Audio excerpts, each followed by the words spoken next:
PJ from Game Gumbo. Got my guest here, Matt Riddle from Motor City Gameworks. Matt, you've got another game coming out, this time on your own label, as we used to say in the music biz, right? Three Sisters. You've got a lot of people juiced up because today you released something very, very fancy from a friend of ours in the chat, Three Sisters, and the cover art from Beth Sobel. Tell us about Three Sisters. Sell me on it. Yeah, Three Sisters. So we are incredibly excited. It is probably... I think the best way to describe it is probably a spiritual successor to Fleet Dice. Now, they're very different games, where Fleet Dice has as we talked earlier, kind of a very simple sort of, dice draft. You roll the dice, everyone drafts. This has actually an action rondelle that you kind of roll dice and spread around. Ooh. So, again, kind of using our hokey designer talk, we call it the Ispahan. So you roll a bunch of dice and you kind of spread them out, right? So we've got a mechanic. Yeah, me too. We honestly, I do as well. And I love it in, Ispahan. I love it in Grand Austria Hotel might be my favorite game.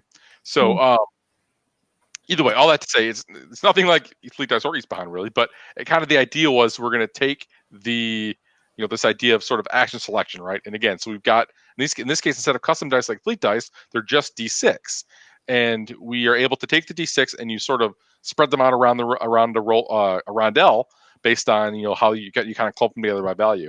And with that, each die that you select is going to do two things. It's going to work in your garden, the reason the game is called Three Sisters is because it's an old planting technique from the indigenous peoples of America, where you plant potatoes, beans, and corn. And there's basically a bunch of scientific reasons. Yeah. Yep. And those are the three rotate sisters. them through, right? Yeah, like the corn goes first, and the beans kind of go up the corn, and then the pumpkins kind of go, or the gourds kind of go around. And they, Ben actually, I think his boys literally learned about it at day camp. And it's one of those things that people have done for years and years and years. And, it's called the Three Sisters. On this game in no way, we're not, it's modern, right? It's literally your backyard farm. It's modeled after Ben's actual house, frankly. He lives out in the boonies. He told us in the Punchboard Media thing, it's modeled after his backyard. Yeah. He's got all of the stuff in the game. He doesn't do a ton of corn, but he's got the garden, he's got the fruit trees, he's got the beehives, he's got all of it.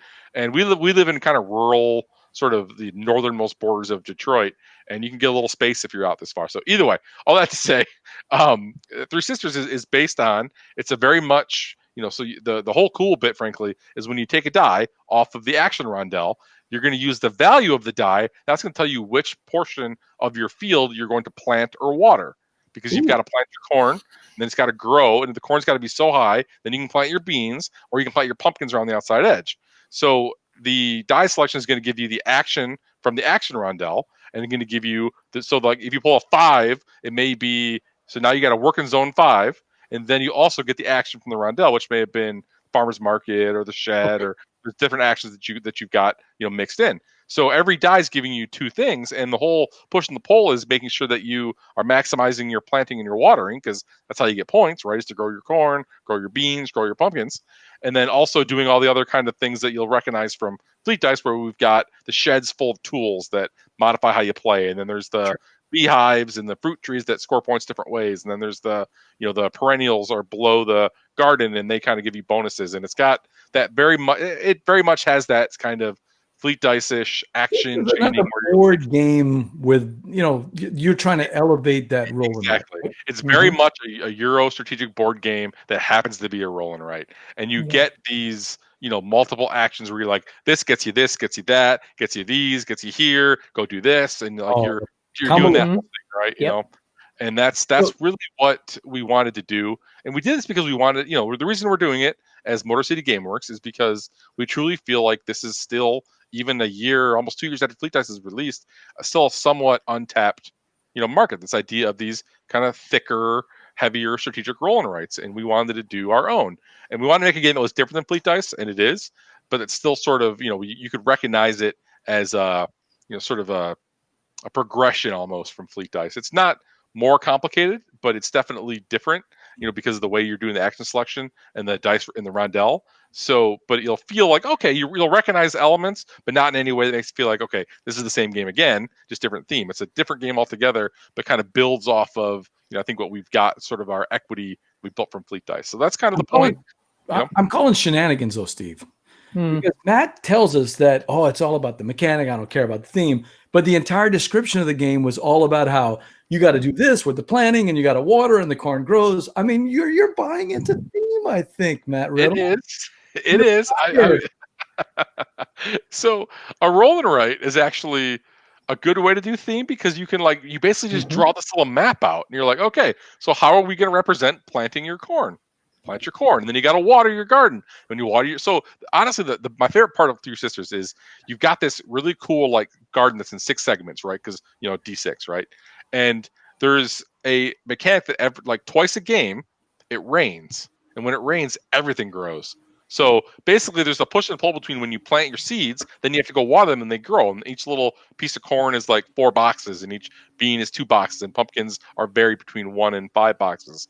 So every time you get your seed in the ground, which is the bottom box of every column, we'll call it, and then when it rains, or if you choose to irrigate or water, you just grow everything in that zone 1 box. Well, rain, you're filling out your sheet because every zone grows. It's awesome. And then things start growing and you get to the point where we call it your corn starts popping, and that gets you points, or your beans get you points, your pumpkins get you goods, and goods generate the free actions, kind of that's as you get a goods track, every time you hit a star, you get a free action somewhere else, and then goods also and goods also kind of tie into this sort of farmer's market thing where the more goods you have gets you these bonuses you can use in your perennial zone and fruit area and stuff. So the kind of the sort of the fun of really kind of seeing your what starts off as an empty pad of your rolling, right, which is just an empty garden basically, start growing through the course of the game is incredibly rewarding. And that's really kind of the part that's I don't care how many times I've done this. When I played Gonshan or when I played Fleet the Dice game, anytime a game gives you that, I do this to do this to do this to do this to this, especially in terms of roll to write. I don't know why. It hits an adrenaline part, a little dopamine hit whenever you do it. It's so satisfying. So, when are we going to see Motor City Gameworks? Can we go get it next week? No, appreciate that. I think we are. So our plan is to use Kickstarter because we're not trying to become Renegade or Ismade, right? That's not our goal. Sure. Our goal is to get a game at the most to probably 1 game. If it goes well, a game a year, just from us to the folks that want it, as directly as possible, and kind of do it so really for ourselves and for the folks that are out there willing to help us back and help us buy our stuff, which we're super appreciative of. So we wanted to get out there and kind of do this just to have this opportunity. So we're going to kickstart March 9th of 2021. So that gives us a little bit of time. We're getting protos together. So I'll let you know, BJ, and we'll be getting those out. And want to look at it. Yeah, Chris Train, our friend who designed Asking for Troubles, he wants to know, was it theme or mechanics first in this one? You've talked about that before on other podcasts, but what about for this one? This one was definitely theme. Was it Ben sitting in his backyard going? It literally was. That is absolutely. No, that was 100% what it was. I mean, we always joked that Pete Mott's was him looking out his window going, I want to make a game about a bird feeder. And that's what Pete Mott's is. It's a game about a bird feeder. It's a hard... His ears were burning. We talked about you earlier, Brant. We did talk about Brant. Yep. So, and he actually has got to play Three Sisters. So we did some testing last year, and Brant was awesome and tested for us. But all that to say, it was literally Ben looking in his backyard going, I've got a garden, I've got a beehive, I've got fruit trees, I've got my compost pile, I got my shed. We need to get all that into a game. So here we are. I can imagine that you guys do that with a lot of your games, like Three Sisters. I mean, Weds, it was obviously you guys making a Target run and getting stuck in traffic and having to deliver the kids to after school or to the baseball game. Sure. We need to turn this into a game, right? Why not? better to call it Three Sisters than Ben's Yard. I think he made a good tactical choice there. That's solid. Look, when I had Bill Lasik on the show, that's where koi came from. He was looking at his koi pond going, you know what, this could be a relaxing game, but with a little bit of meat to it. So when you do this, I always love hearing that. When you do this as a roll and write and you're trying to make it thematic, like you were talking about before, you didn't feel like a butterfly in Mariposas, okay? But Beth said she did. Maybe you don't feel so much like a farmer in this, but I think a lot of the theme for things like this with a roll and write is not to make the theme real, but to make the mechanics plausible. And it makes it feel like when you're doing it, okay, I get where it's going. It seems like it's mimicking. Okay, I'm not going to be the same thing as a farmer, but it's mimicking that. And that gives you that little bit of a jolt to that. I get that. Yeah, no, exactly. And I think it's, there's always this sort of idea when you're designing a game of what are you? Mm-hmm. And I can't really tell you. I love Pete Mots. I'm not sure what you are in Pete Mots, and we designed the game. You're, I guess, somebody watching birds. Why are you putting them in front of you? Why are you controlling them with the feeder? Because it's a card game with numbers on it, and it's fun. The bird puppet master. Exactly right. But to your point with the roll and write, especially, and we've got another one that we're working on, or actually it's done now, called Motor City, where we're doing a sort of a production plant, right? And this is something near and dear to our hearts, and being from Detroit.